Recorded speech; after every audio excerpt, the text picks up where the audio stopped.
오늘 하나님의 말씀은 창세기 25장 5절 6절입니다. 아브라함이 이삭에게 자기 모든 소유를 주었고 자기 서자들에게도 재물을 주어 자기 생전에 그들로 자기 아들 이삭을 떠나 동방 곧 동국으로 가게 하였더라. 오늘 설교 제목은 형제가 연합하면 영생이다.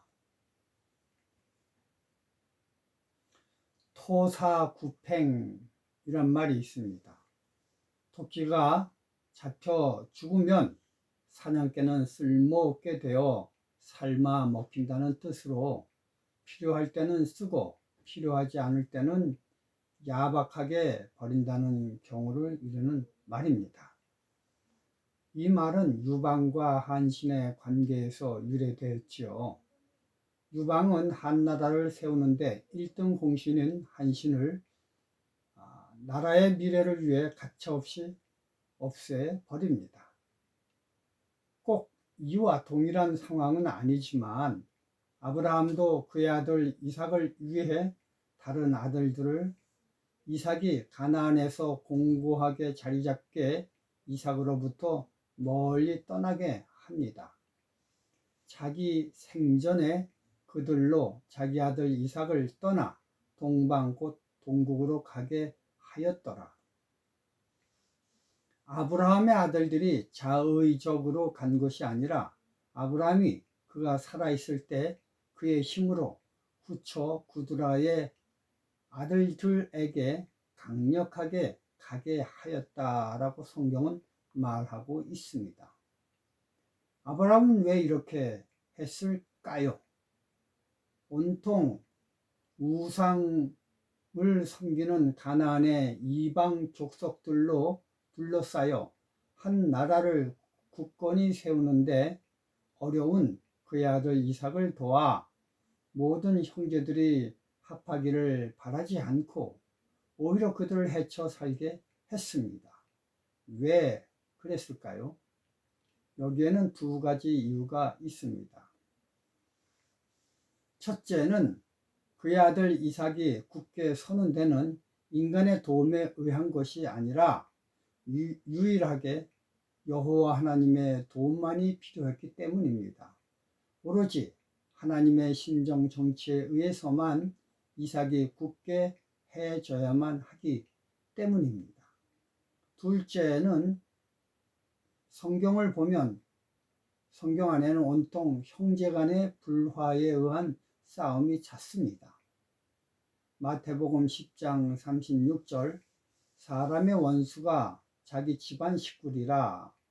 누가복음 12장 53절 아비가 아들과 아들이 아비와 어미가 딸과 딸이 어미와 시어미가 며느리와 며느리가 시어미와 분쟁하리라 하시니라.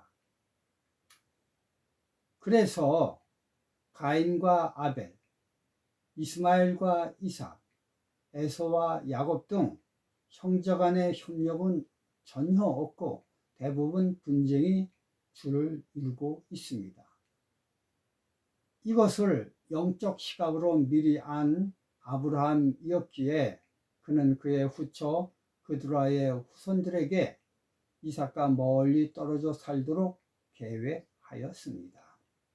그리고 아브라함이 나이 많아 늙어 후처를 두고 자손을 본 이유는 당장의 이삭을 위한 것이 아니라 나중 모세의 혈통을 위한 것이었죠. 그리고 마지막 시대가 되어 예수 재림 전 원수들에게 성도들이 팔리워지는 것도 성도들과 전혀 이해관계가 없는 사람들에 의해 고발당하고 넘겨진 것이 아닙니다. 마태복음 10장 21절 장차 형제가 형제를 아비가 자식을 죽는 데 내어주며 자식들이 부모를 대적하여 죽게 하리라. 사람이 가장 고통스러운 때는 내가 가장 사랑하고 믿는 사람이 배반했을 때입니다. 아마 이것이 죄의 가장 깊은 내면적 모습이 아닌가 저는 생각을 합니다. 예수 재림이 가까웠을 때 이런 현상이 비일비재하다는 것입니다.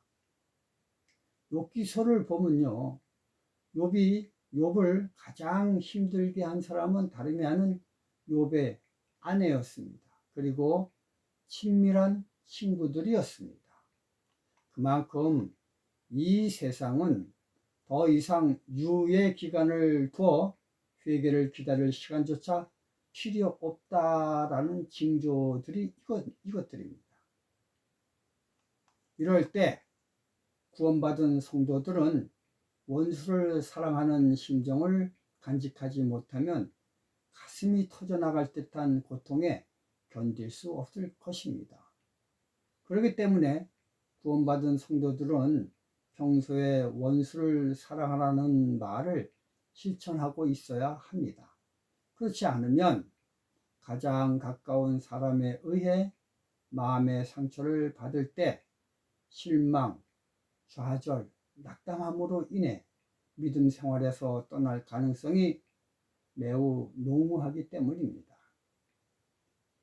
그러나 평소에 원수까지 용서하라는 믿음을 경험하고 있는 성도라면 마지막 때 가장 가까운 사람에 의해 고발당한다고 해도 용서하는 힘을 가질 수 있어 마음의 상처를 크게 입지 않고 하나님을 의지해 하늘나라로 갈 수가 있기 때문인 것입니다. 이렇게 본다면 용서라는 것은 어쩌면 남을 위한 행위가 아니라 나 자신을 보호하기 위한 행위가 아닌가 이런 생각이 듭니다. 어제 과정 공부를 하다 제가 깨달은 게 있습니다. 과정 공부 안에 용서는 창조의 한 종류라고 합니다. 창세기 1장 3장에서 보면 실제적으로 세상을 창조하는 창조 과정임에도 불구하고 창조라고 하는 히브리어 바라라는 단어는 한두 군데밖에 쓰임을 당하지 않고 오히려 만들다라는 뜻인 야차르라는 말만 많습니다. 창세기에 대부분 사용한 것을 야차르입니다. 창조라는 바라라는 단어는 무에서 유를 창조할 때 사용하였고 만들다라는 야차르라는 말은 유에서 유를 만들 때 사용하였습니다. 이처럼 창세기에서도 사용이 희귀한 바라라는 단어를 용서와 비교하여 용서와 같은 영역에 포함된다고 하는 것입니다. 그 예가 바로 시편 51편 10절입니다. 하나님이여 내 속에 정한 마음을 창조하시고, 여기에 사용된 창조입니다. 우리가 잘 알듯이 시편 51편은 다윗이 우리아를 죽이고 그의 가장 친한 친구 우리아를 죽이고 그의 아내 밧세바를 취하는 죄를 범한 후 회개하며 하나님께 용서를 구하는 시임을 우리가 다 알고 있습니다. 죄에 의해 파괴된 인간의 양심은 하나님의 영역인 용서라는 것을 할 수도 없고, 아니 근처에도 갈 수도 없습니다. 그러나 세 분의 하나님 중 한 분이신 성령님이 내 속에 거하시게 된다면 그때는 내가 아닌 내 속에 거하는 성령님에 의해 용서가 가능하게 되는 것입니다. 이처럼 용서는 인간의 영역의 능력이 아니라 하나님의 영역의 능력임을